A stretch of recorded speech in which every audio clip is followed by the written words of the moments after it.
It's the Daily Comedy News with your host, Mark Pires. Join us for breaking headlines and all kinds of comedy shenanigans. Brought to you by The Beat Seat.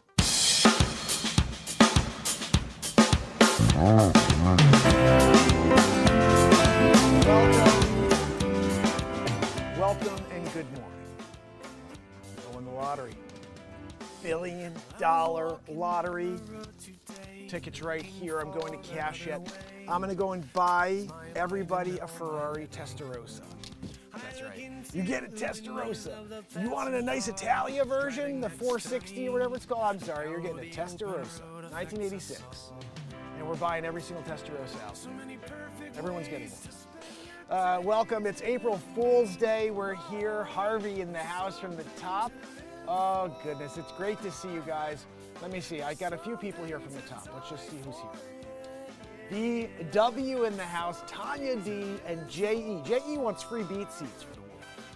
You know, that's something maybe we'll do, free beat seats and a Ferrari Testarossa. You're getting both. Yeah.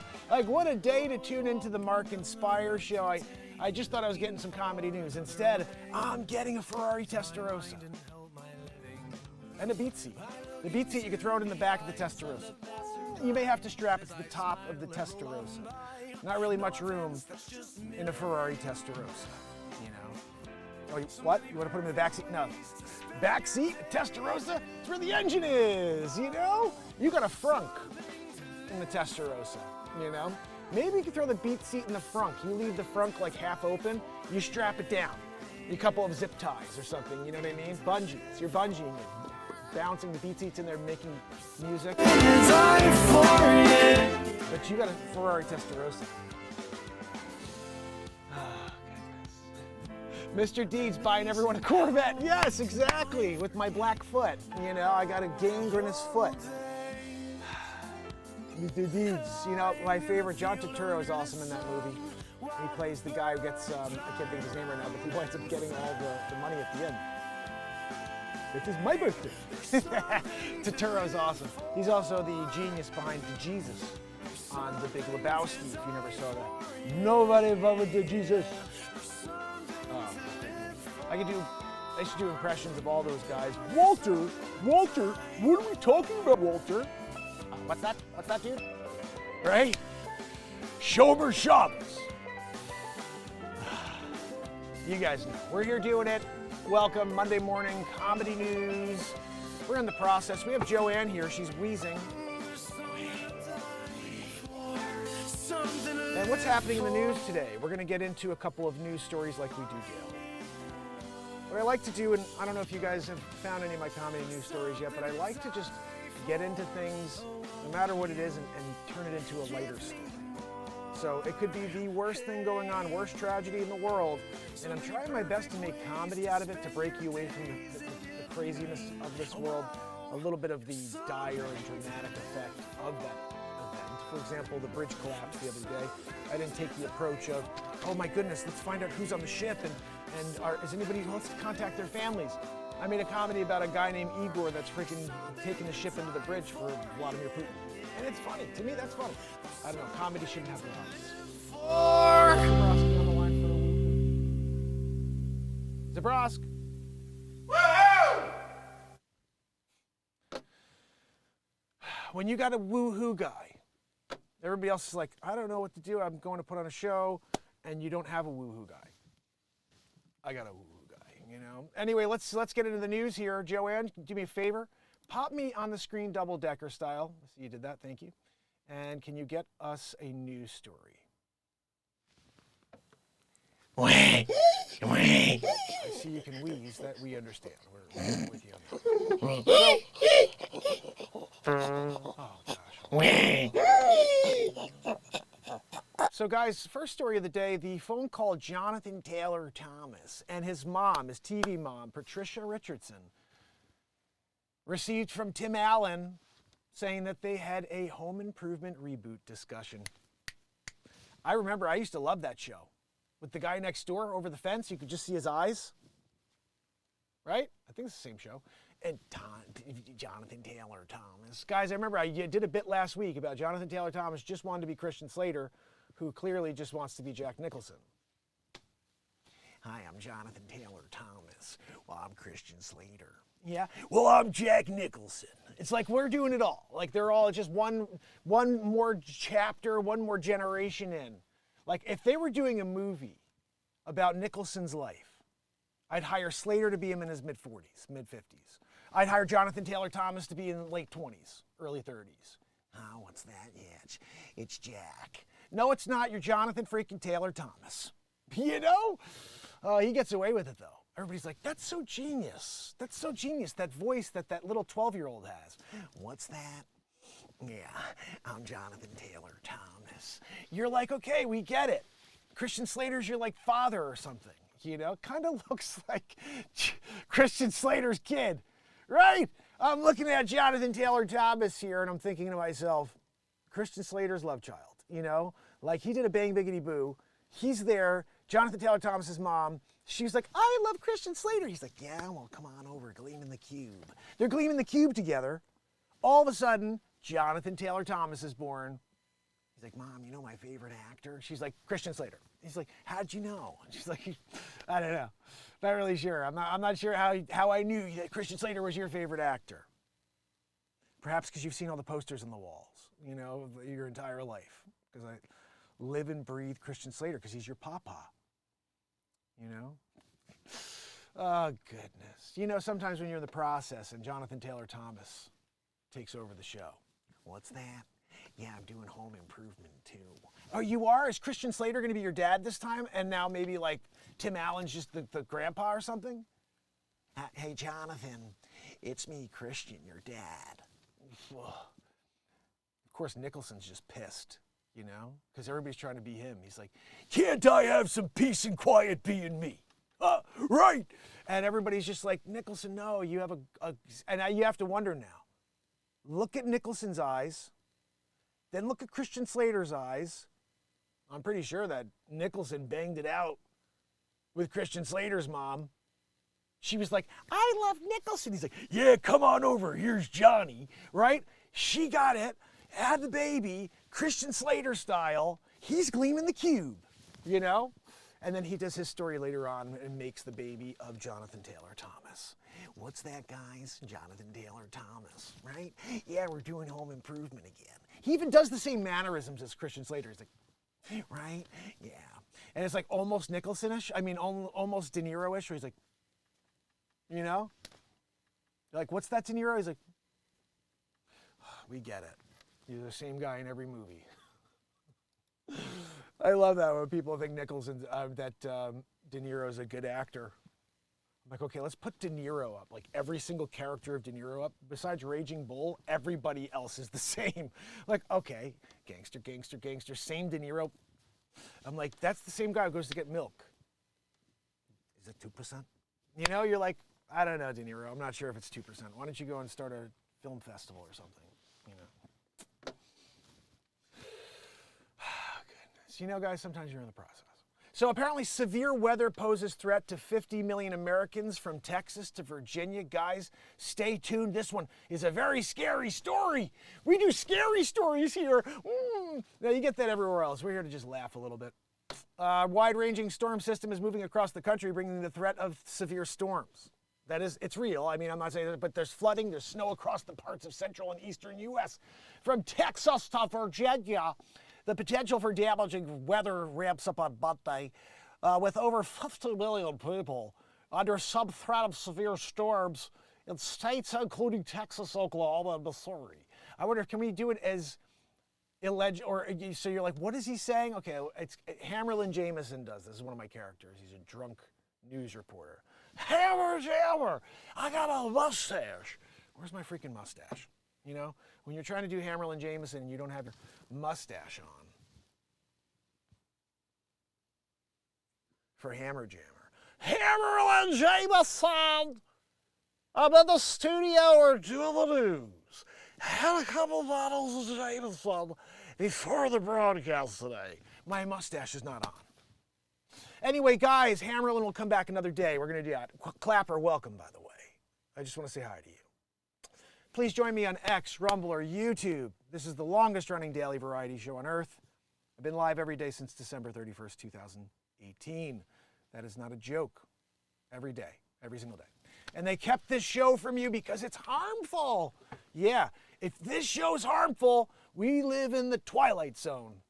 And now I just confirmed we live in the Twilight Zone. Here we go. The main area of interest on Monday stretches from northeastern Texas to western Indiana, where the Storm Prediction Center has an enhanced risk of severe storms, level 3 to 5. Joanne!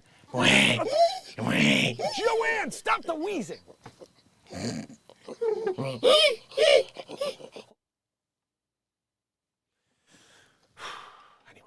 thank you, Joanne, for keeping it down. We're trying to do a news story here. Dallas, Fort Worth, Oklahoma City, Springfield, and St. Louis are among the cities in enhanced risk areas. Guys, the main threats are tornadoes. I'm not ready for a tornado here in Connecticut, okay? Large to very large hail. They're talking about hail the size of a small Yugo. Like, did I say small Yugo? Because the Yugos are small, all right, all Yugos. It's like a Mini Cooper hit your house. Greater than 2 inches into I was thinking 5 feet about, but I guess that's end days, end times. The severe threat will peak in the afternoon/evening in the southern plains, with the greatest threat for the Ohio Valley being in the evening/overnight period. Guys, I don't know, how do you prepare for something like this when one day we are getting hit with, like, you know, I'm talking about massive hail, like the size of, let's call it a basketball. I've seen a couple videos where you see windows just exploding with hail hitting them. Like, oh my goodness. Like, this is, I don't know. I'm a little nervous. Like, honestly, we got this total eclipse coming in like a week. We got all these crazy weather events going on across the world for so long now, tornadoes, and then we have like volcanoes, or it's like, is this what they talked about in the Bible, in my 1775 Bible? Is this what is going on in the world as we're here in the end moments of it all? Oh, goodness, so scary. The flood watches are in effect for over 8 million people from eastern Indiana to western Maryland. 1 to 4 inches of rain. Guys, okay, I'm just saying, like, we've never gotten like 4 inches of rain. We've got like 1.5 inches, maybe 2 inches, but getting 4 inches of rain, like, what is going on in the world? And people say, well, it's climate change. Well, I think the climate always changes. I think regardless of us, it will change. It has changed. It's gone up. It's gone down. There are times in our history where it was really warm on planet Earth and times where it was colder. We know we are at an ice age for a little while. But if you, again, this is kind of just talking out of a scientist I tuned into who discussed this, but 750,000 years ago, there was a moment in time where CO2 tracked the heat index. So basically, as the heat went up, the CO2 followed. And so what happened then is eventually when the heat comes down, the CO2 doesn't drop with it immediately. It takes time, but it did follow the heat. It wasn't the other way around where the heat follows the CO2. And they don't want to talk about that. They want to say that CO2 is the movement and the cause for all this. But if you understand that the CO2 in our atmosphere is 0.04% of our atmosphere. I want to say that again, 0.04% of our atmosphere. It's not 5%, it's not 20%, it's not 30% of our atmosphere. It's 0.04%. So you tell me, with a mind that can think critically, how 0.04% of anything can affect the entirety of it. It's stupidity, really. And then you're like, oh, are you a scientist? Do you have a PhD? No, I have a mind, and I could use my inner compass that tells me when you're full of fucking shit. Sorry, I muted one word there, but not both. But I mean, it doesn't make sense when you learn the science behind it. It's 0.04%. It's like, yeah, there is definitely change out there. It's not, you can't say there's not, but you can't say it's because of that, because it's not because of that. That's one little minor detail in the entirety, and you're talking about 0.04%, not 4%. 0.04% is not even 1% of our entire atmosphere. It's less than half of 1% of our atmosphere. Oh, guys, it's the CO2. The CO2 means nothing. It has to be a bigger part of our atmosphere for it to mean anything at all. You don't know what you're talking about, Mark? Oh, okay. Show me how 0.04% of anything could do anything in any scenario in life. I'd love for you to. Explain to me how 0.04% of effort can get you 100% in any type of situation in life. 0.04. And the scientists don't even know. A lot of them are like, I don't know, 5%, 20%. They're all like sitting on a panel in front of the Senate Judiciary and they're going, I'll take 5%. Everyone's like, 20%? They're guessing. They're guessing. They don't know. And the guy who has the science in front of him says 0.04. And they're like, and this is the first time these morons had their world shattered. They've been studying this for years on how to get us to do some crazy thing that doesn't benefit our world at all. Just destroys eviscerates our society, our economy, and our way of life for a future that doesn't exist. Oh, we're worried about the people of the future. We don't give a crap about the people living in the time now. We're worried about 100 years from now. Well, why don't you do good on the people now and stop lying? 0.04%, guys. That's fact, 0.04%. I didn't make that number up. They made up numbers. They create all these different scenarios of fear. Oh, and look, it's happening, yes. Volcanoes, earthquakes, natural disasters, across the board, yes. But it's not because of CO2. If it was, it would have to be a bigger part of our atmosphere. 0.04% of it. 0.04. It's like, we're totally in the twilight zone, guys. Everything you hear is total freaking ridiculousness. Oh, guys, the CO2! The CO2! You mean the 0.04%? Did I just drop is my mic still on? Hold on a minute. The 0.04%. I expect it to be like 30%. I expect it to be like 20% of our atmosphere, or like 50% of our atmosphere is CO2 or something. 0.04. You tell me what you think about this. Well, Mark, I am a scientist / PhD in climate ecology and with the future of our generation, master of my industry. Okay, 0.04, let's talk about it. Let's talk about 0.04. Oh, well, if you did 0.04 of this, it would be worth a lot more. No, you can't tell me any scenario in life where 0.04 of anything means anything, it has any value at all. If you have 0.04 of $100, you don't even have a freaking penny. Oh, but I could affect something with that 0.04 cents. You can't do anything with it. You're the minority shareholder of the entirety of what's actually going on here. Stupid. It's just stupid. And yeah, okay, if I'm wrong on the 0.04, someone show me. But this guy said to all the climate specialists and geniuses, it's 0.04, and they look like they freaking had a spotlight in their faces. Like, bah, bah, bah, bah, bah, while we were told. You have to, in a way, the problem is that the people who teach the horse shit are the ones to be blamed, because everybody else is like, okay, I got my degree and my license now because they told me this is how I do it. And A = B = C. And none of it's true because they just want you to do whatever they want to do in order to fill up their pockets. I mean, this is all ridiculous. Just found out the other day that people who treat others with the big C, let's say that, because I can't talk about anything anymore. I get like channels pulled down for just saying what's true. But if the people who treat the big C with a thing that's called, I can't say the word, emo, when you put a CH in front, okay? People that treat people with emo with a CH in front, they make 60% of their income by pushing emo on people. They love the music. They push it on people. And it's not they push it. Look, and that's where I talked about this with my wife. She's like, doctors are great people. They're not doing anything wrong. They're told that's the protocol.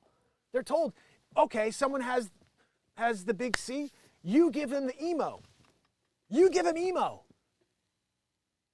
By the way, you're also going to build the freaking hell out of it. You know what I mean? But you give them emo. That's the thing you give them. You don't try things like Essiac or apricot seeds, however you pronounce it.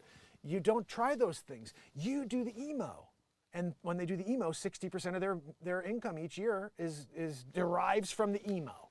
Now, is that doctor doing something wrong? No, they were told that's the treatment. That's the protocol. That's the way it goes. But big picture, you're like, we know there are other things. I had a guy on here that had something that worked. And they had him freaking, called him a whack job, a quack. He got busted. He was in jail for helping people and saving their lives. A senator in the United States had their lives saved, and then they went to the FDA. And they said, no, we can't let people get this. You can't let people heal. You can't have people get better. They have to, they require treatment, guys. They require our treatment. This show is sponsored by Flour. You know, guys, it's like everything. Now you're going to notice that every time you tune into anything, you're like, oh, this program is sponsored by Pires. Oh, really? Dr. Weasel Frog? Anyway, we're into it today, aren't we, guys? We're into it today. Is this really the news or Yahoo playing the April Fools? I'll tell you what, this is me playing the April Fool today. Ah, goodness.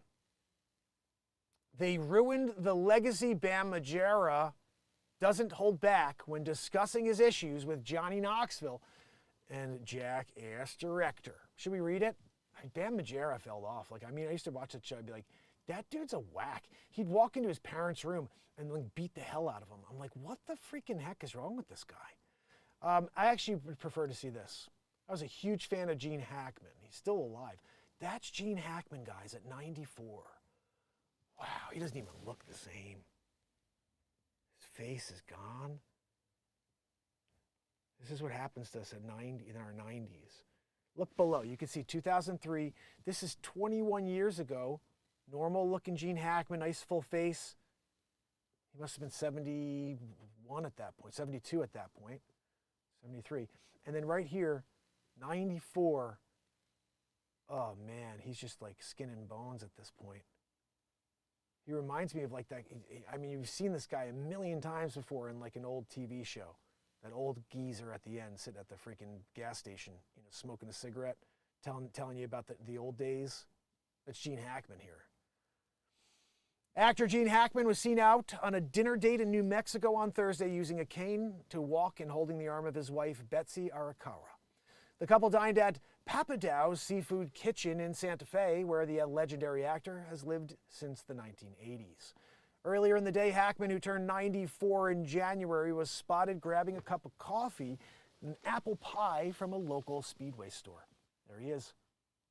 Just doesn't even look the same. Like, I would not know that's him. I'd be like, I'm here to take photos of celebrities and actors. And then I'd see this dude. I'd be like, oh, that's the geezer who tells stories over there at the mobile. No, it's Gene Hackman. That's freaking Hackster right there. He's so good. What a great actor he was. I mean, he was an enemy of the state. He was Lex Luthor. Lex Luthor! 94.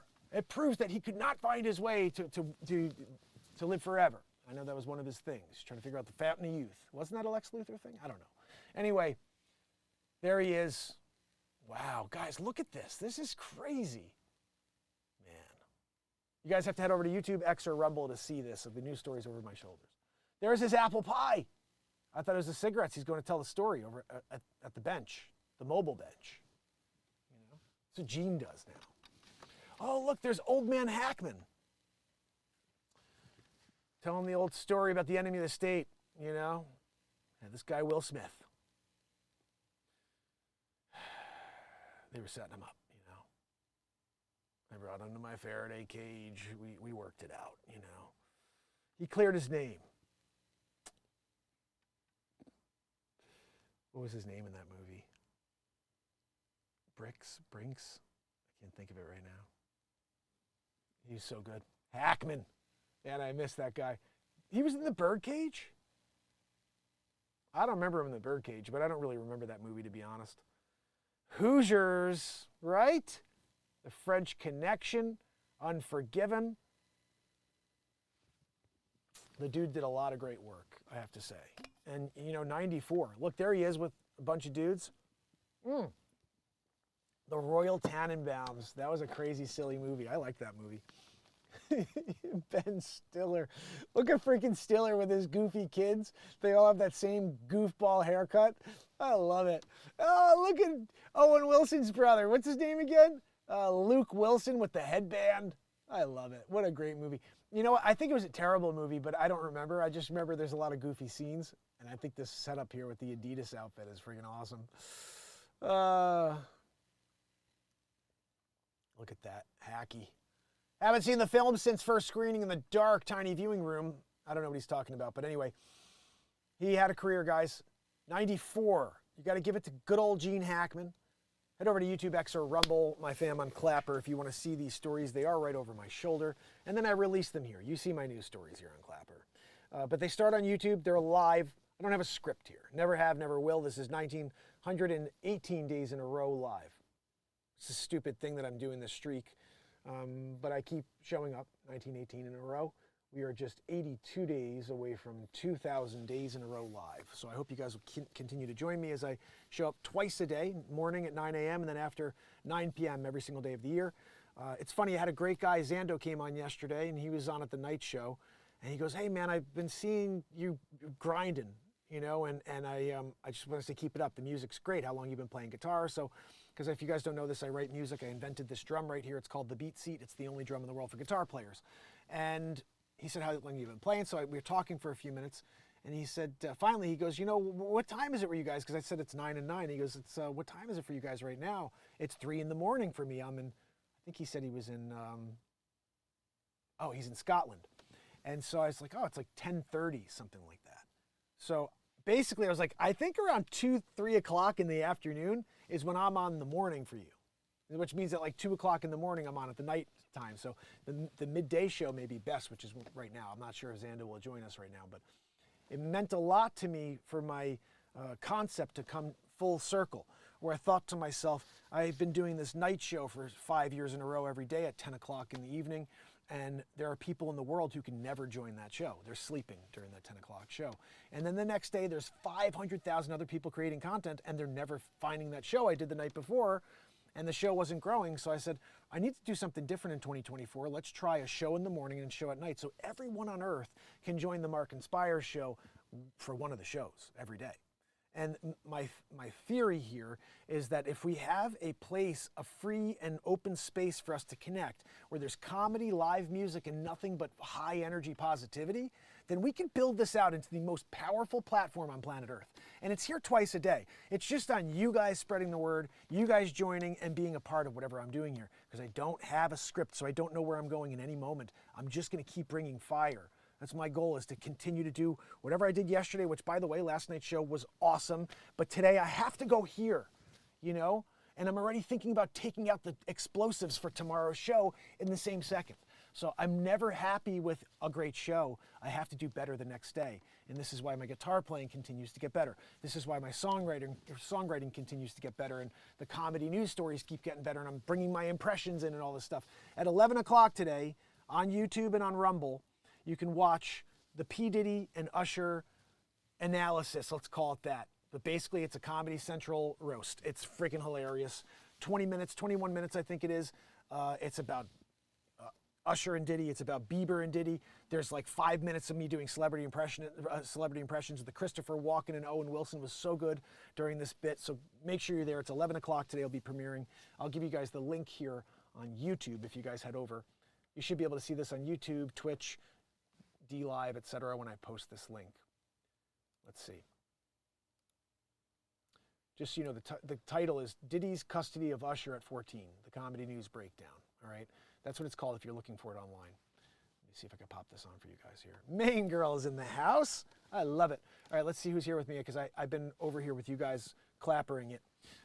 J.E., Tanya, VW, Harvey, main girl.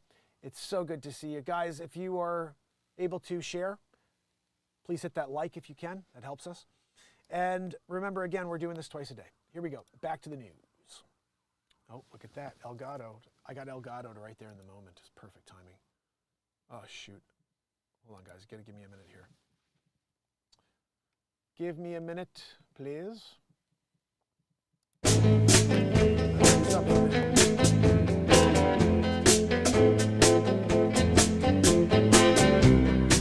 Set sail. So are you waiting there?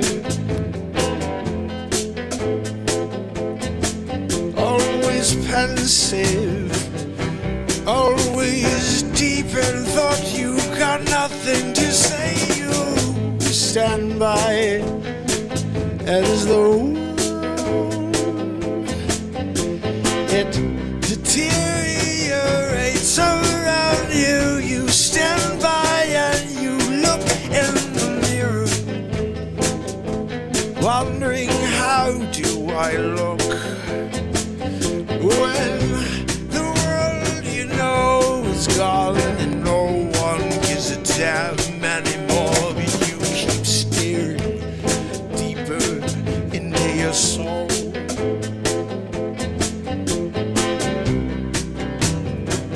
You're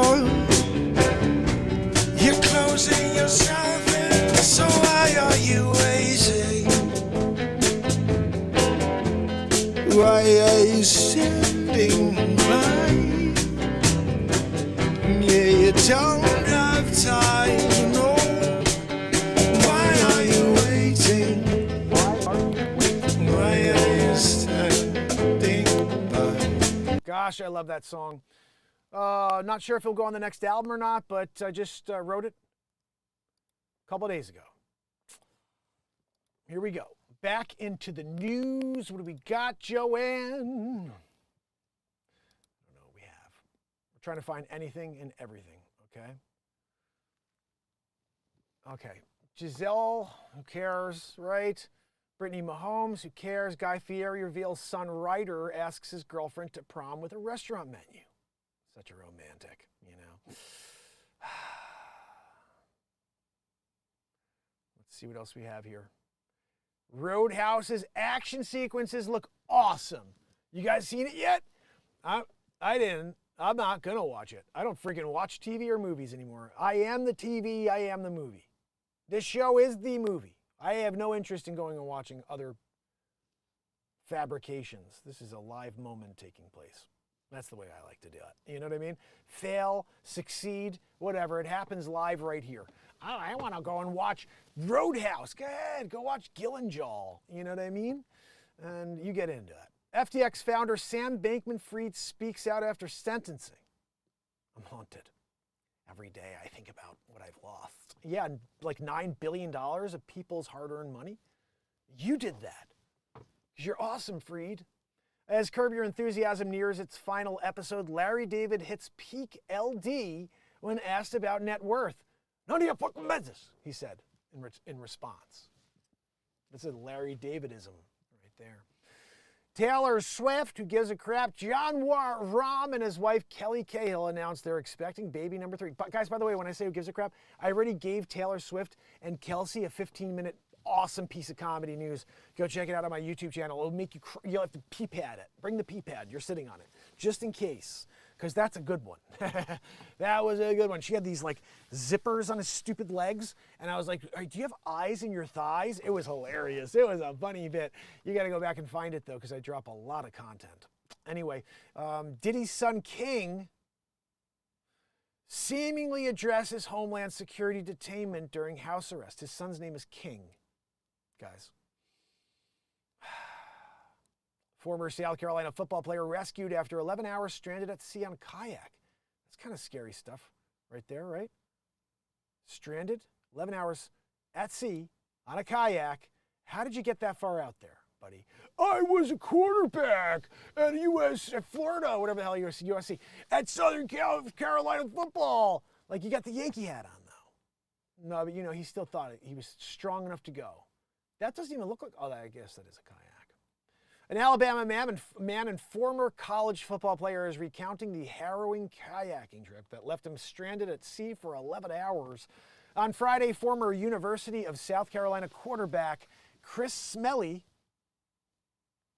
spoke to local Alabama Fox station WBRC, they call it the W Brick over there, about his fishing trip on Thursday that turned into a missing person case. According to the affidavit affiliate, this is what happens when you read the news live.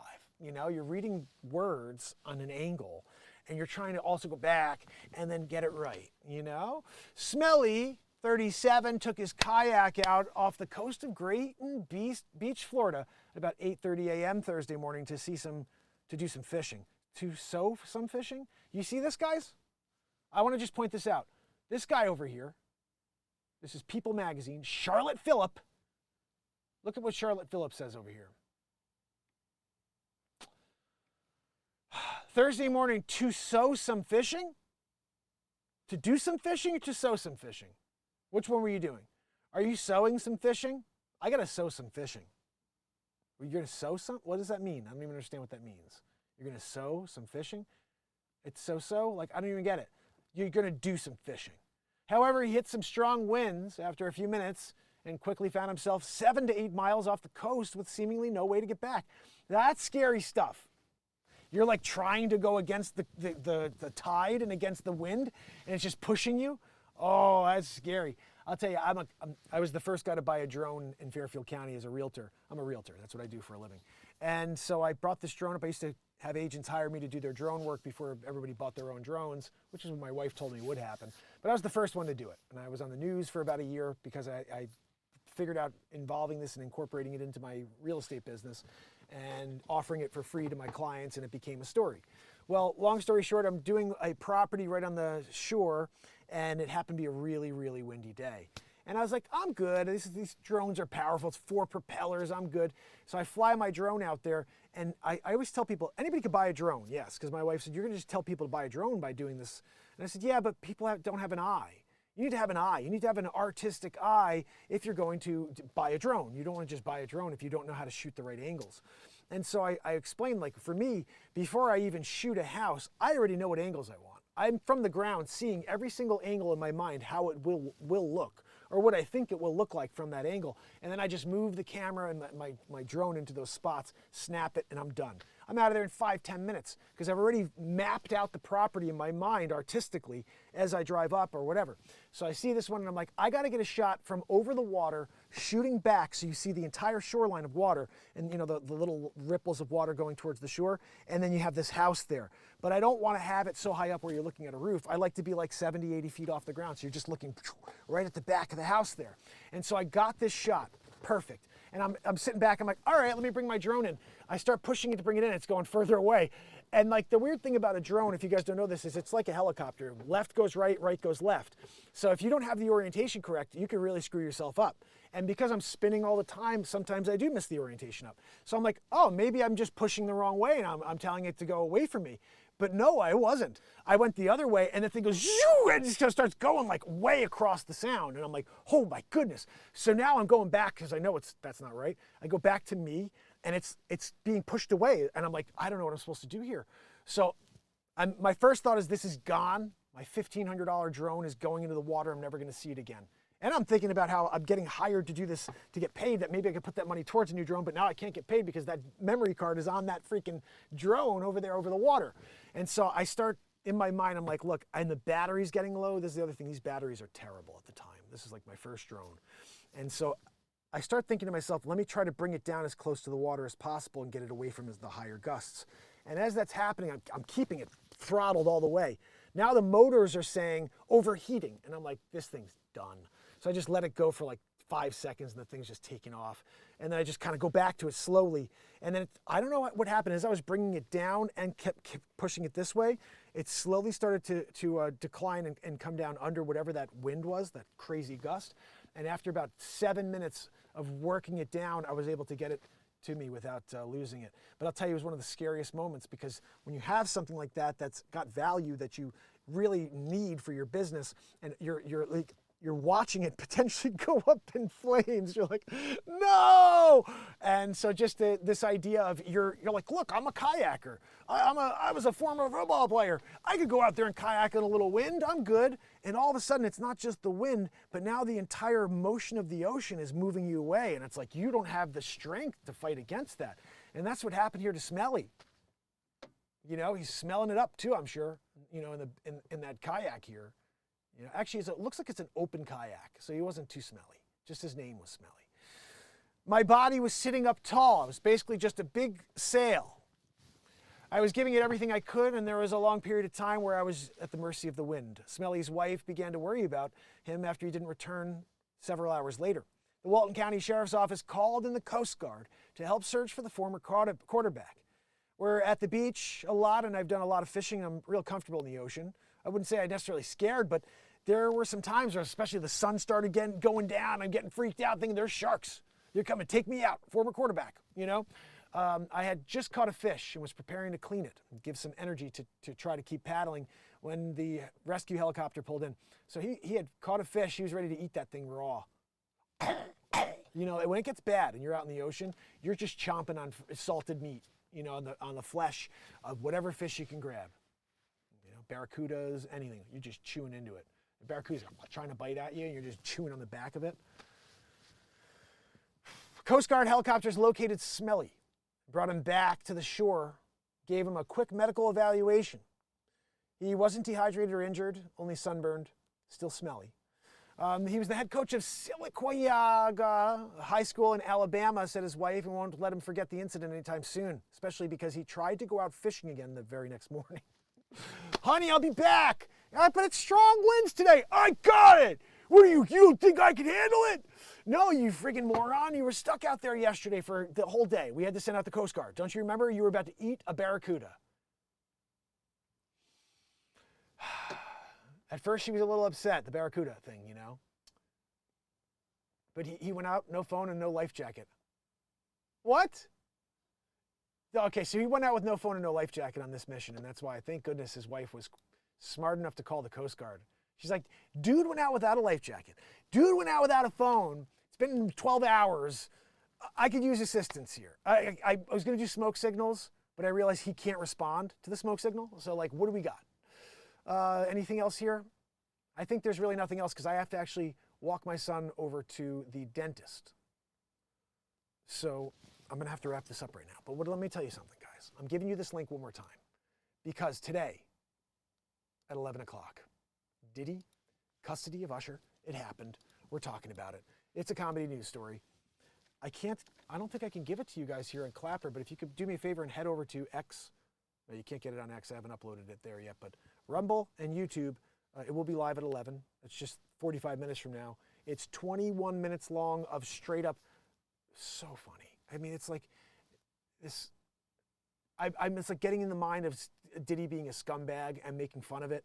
And then like this whole like L.A. Reid sending Usher to Diddy's house as a 14-year-old, and like that whole conversation that probably went down. And so like it's all these like joking scenarios that I know people are going to be like, well, there's nothing to joke about. Well, you know, there is, okay? This is something that's rampant in that industry across the board. And if we can't make comedy out of the insanity, we are in a messed up world.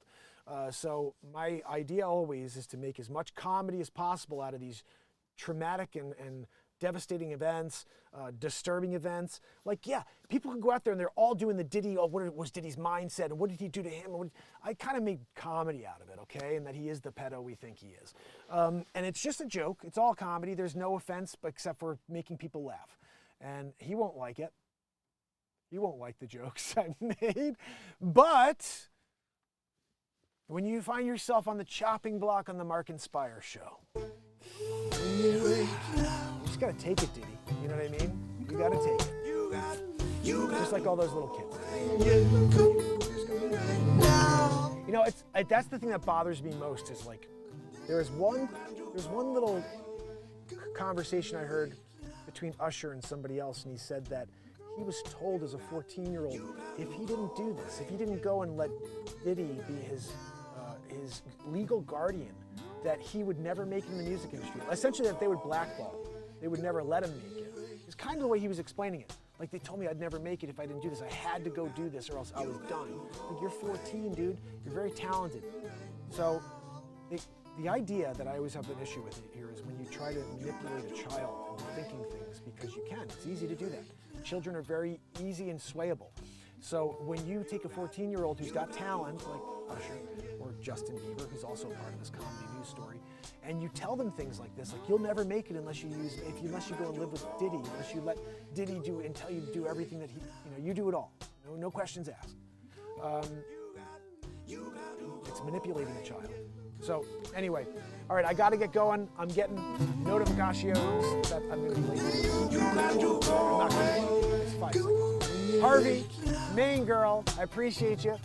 Over here on Clapper, I got Jade Rodriguez, Amira, Nikita, and Gatachu. You guys are awesome. Thank you so much for being here. Please join me again later. Join me in 40 minutes for the comedy news story. P. Diddy, Usher, Bieber. It's a roast. We're having fun. I hope to see you. All right, guys, I got to go. I will see you later. Okay? Bye.